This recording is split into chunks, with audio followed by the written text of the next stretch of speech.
Picture this for a second. You're sitting at the kitchen table, and your child looks down, their voice shaking, as they tell you they're being made fun of every single day at school. Wow, it's a terrifying, heart-sinking moment for absolutely any parent. Immediately, that primal protective instinct kicks in.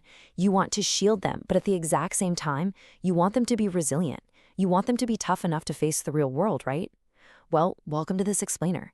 Today, we're sitting down to take a really close look at some deeply ingrained ideas about resilience and peer harm. We're going to be using a fantastic guide drawn from Dr. Omer Çelikkol's work on parenting science to figure out what actually builds a child's strength. And as you'll see, we're going to uncover exactly why the old just tough it out advice might be totally missing the mark. Life is hard. This will make you tougher. Look, if you've ever said this, or honestly anything even remotely like it, just take a deep breath. You are in very good company. So many incredibly loving, well-meaning parents have said this exact phrase. We say it because we love our kids. And literally the absolute last thing we want is for them to feel helpless. Sometimes, we look back at our own childhoods, we remember surviving something totally awful, and we think, well, I got through way worse, so pain must build character. But here's the thing. Surviving something doesn't actually prove the harm was good for you. It just proves you found a way through it. So if you're feeling a bit anxious about how to handle bullying, don't worry. We've got a roadmap for today's explainer. We'll cover 1. The character-building myth. 2. Well-meaning parent mistakes. 3. The build strength plan. 4. Partnering with the school. And 5. The 7-day experiment. Okay, let's dive right into section 1. The character-building myth and why harm isn't a teacher. We need to make a massive paradigm shift here. We have all heard the myth that harm builds character. But the truth? Support builds character. Now, yes, it is entirely possible that a child becomes stronger after going through a really hard time, but that doesn't mean the bullying itself was useful or necessary. A traumatic event doesn't just come with a magic life lesson hidden inside it.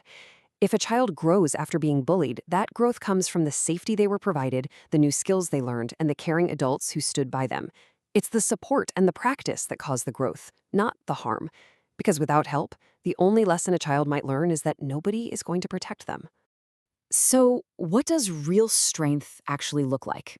We get this mixed up a lot. We kind of think a strong child is one who just quietly takes the abuse or bravely faces down a powerful group all by themselves. But real strength? It's knowing you actually deserve respect. It's having the absolute courage to say, hey, I need help, way before a problem spirals completely out of control. It's calming your body, making a plan, and keeping caring people close. A truly strong child knows they can walk away from an unsafe place. They don't have to prove their courage by playing the solitary hero. Moving on to section 2, well-meaning parent mistakes and what not to do. Let's look at a few common pitfalls. And hey, I want to review these with total empathy because we have all been there. Sometimes we actually praise silence, right? We call a child mature for not complaining. But to them, that silence might just be pure fear or a total loss of hope. Sometimes we force forgiveness way too early just to keep the peace before safety is even established. Or we play the comparison game, saying, when I was your age, we handled this ourselves. Ouch, that just makes the child feel like their pain is super small. We might also wait to see if the bullying stops on its own, kind of treating repeated harm as practice for real life. Or, and this is probably the most dangerous one, we send them back into the exact same environment without any plan, telling them to just show them you aren't afraid. Without changing the setting around them, the kid just feels like their own home has abandoned them to face the danger totally alone. It all comes down to how our words are interpreted. When we say things like, it's going to toughen you up, or don't be a victim, we think we're projecting confidence. We really do. But what does a child actually hear? They hear, you have to keep taking it, or I am not going to step in and help you. Instead, let's swap that out for empowering language. Try phrases like asking for help is a really strong choice, and you did not cause this. Let them know point blank that you are going to stop what's happening and help them build skills at the exact same time. All right, let's get into section 3, the build strength plan. This is a positive replacement framework. Let's break down this acronym because it is a real game changer. B stands for believe and listen. Just start by saying, I believe something is wrong. Tell me what you want me to know. Don't make them prove every tiny detail first. U is for understand the pattern. Get the who, what, where, and figure out the power dynamic. I is involving acting adults. These are the people who actually control the environment, like the teachers or the coaches. L means let the child have choices.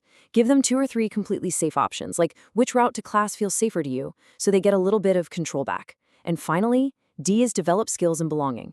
Practice one calm exit sentence together, and make sure they stay connected to their safe friends and hobbies. This whole framework, it creates a bubble of safety where the real healing can actually start. Now for Section 4, partnering with the school and the 72-hour plan.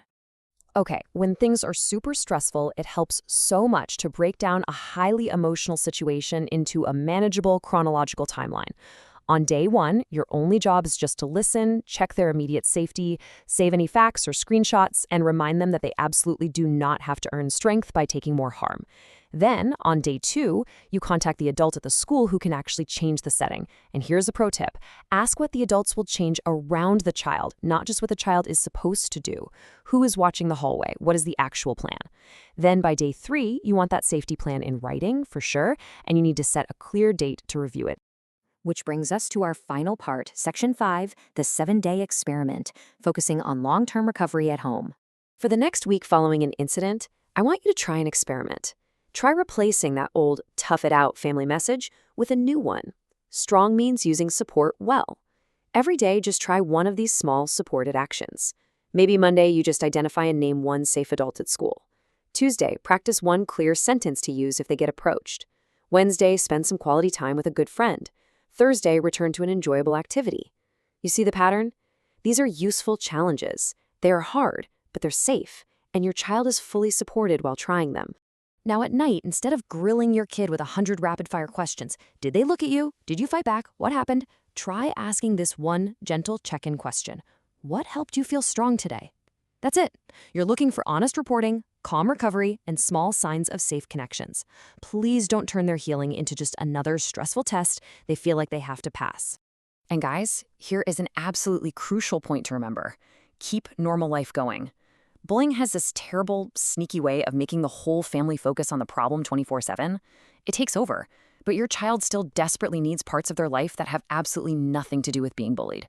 Keep those family meals steady, prioritize sleep, make sure there's still movement, hobbies, chores, and most importantly, laughter in the house. We want to ensure that this difficult experience is just one small chapter in their story. We definitely don't want it to become their entire identity. So, we arrive at our final thought for this explainer. If we know that kids do not need harm to grow, if we know that real growth actually comes through care, safety, choices, and good relationships, how will you help them build their strength today? The very next time your child comes to you hurting, just remember, you do not have to ask them to prove their strength by taking more harm. Stop the harm, stand right beside them, and build their skills together. Thank you so much for joining me for this explainer. I really hope you walk away today feeling equipped and totally empowered to support the kids in your life. See you next time.